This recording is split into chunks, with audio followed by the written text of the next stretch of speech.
Hello everyone, my name is Ryan McKay, and I will be your host for tonight's post-classical comparison show. I want to start off by saying thank you to all of our loyal supporters throughout the years.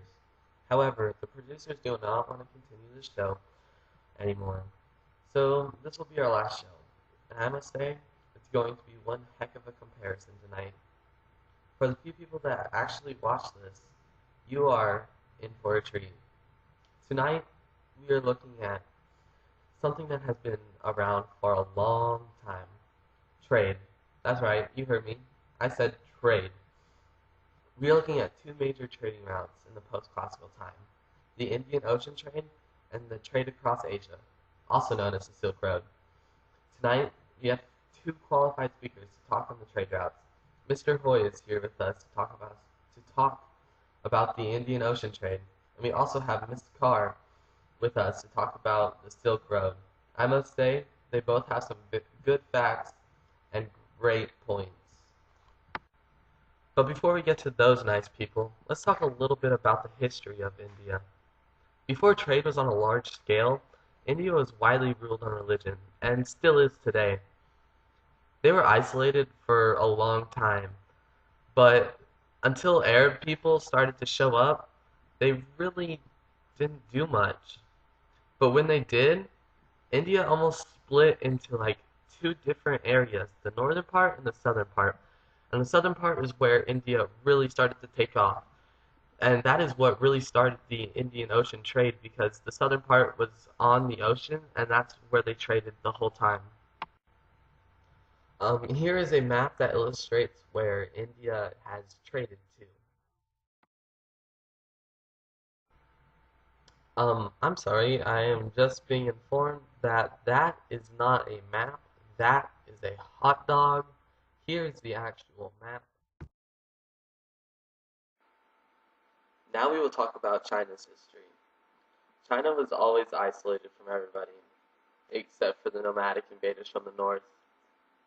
They only had influences on themselves, and created a lot of cool inventions. They also had some civil problems go on though. It wasn't until mid-post-classical period where they started to heavily trade. Here's a map of the Silk Road.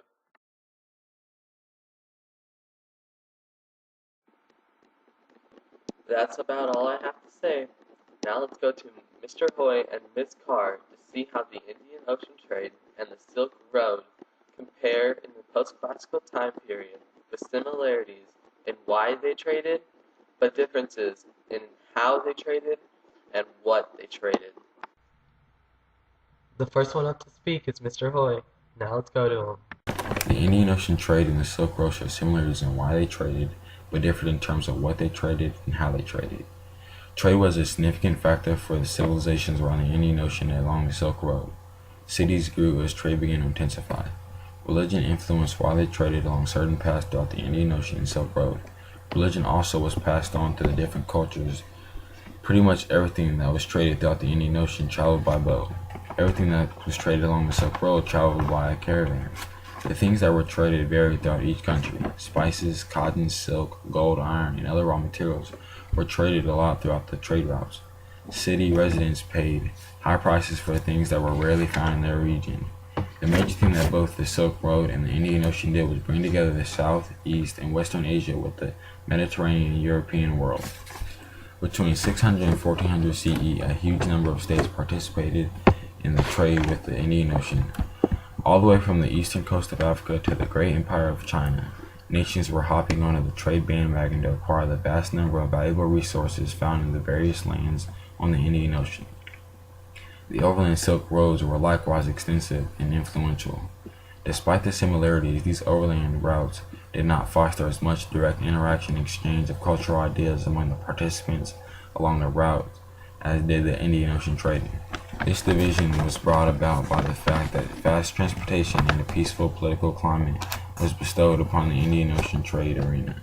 While these factors were not necessarily present in the states participating in the overland trade, trade was very cooperative in the Indian Ocean arena. As no government controlled all the lands, Indian Ocean trade reached the regions participating in the trade relied on one another.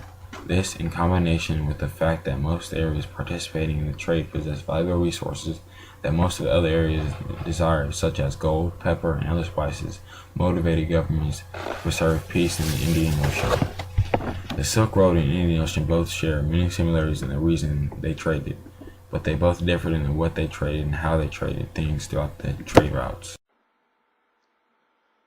I'm very sorry to inform you that Miss Carr will not be able to make this show today because she had some other things come up, and so she had to cancel. I'm sorry about that.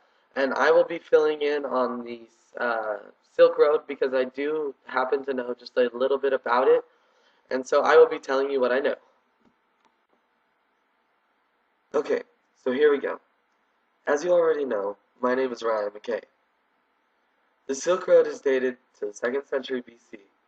Due to the fact that China had always been isolated by the Hindu Kush Mountains, the Gobi Desert, the Himalayas, and many more physical features, trade did not develop fast. It wasn't until people decided to go west that trade started to pick up. When China started to trade, it was quite amazing what they had to offer.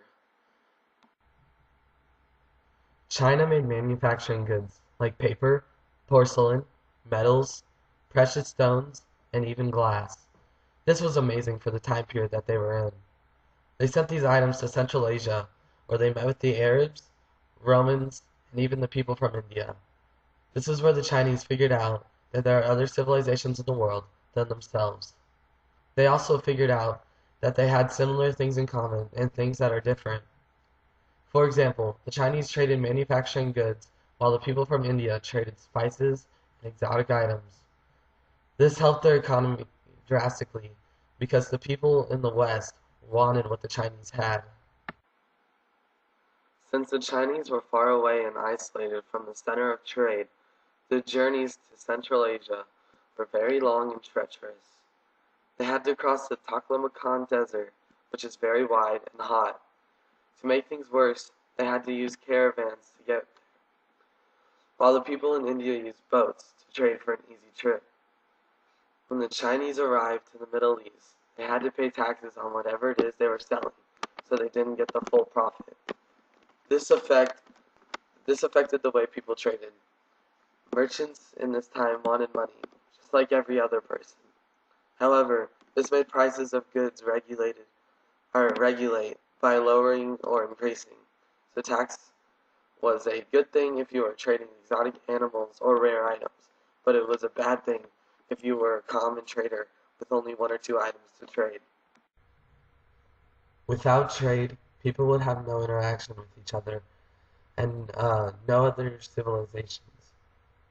Trade has influenced the world for generations, but the question is, why did civilizations trade anyway? The Silk Road and the Indian Ocean trade traded for the same reasons. Religion. Religion connects every aspect of trade together. What do other people and their religions want, and what is popular among their religion that people want to share? Items that were traded were common items of a certain religion.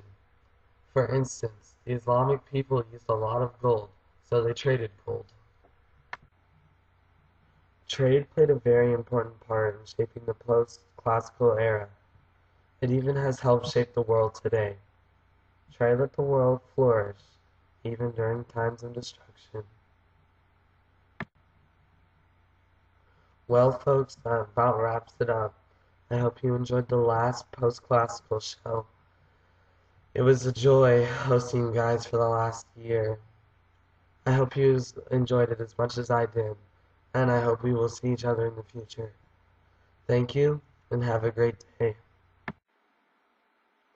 I almost forgot. I also wanted to thank all of our supporters and the guests that we've had on the show before. I really enjoyed having all of you, and without you, none of this would have been possible. So I just wanted to say a big thank you to you, and I hope everyone enjoyed all the effort that I put into these videos. Okay, I love all of you. See ya.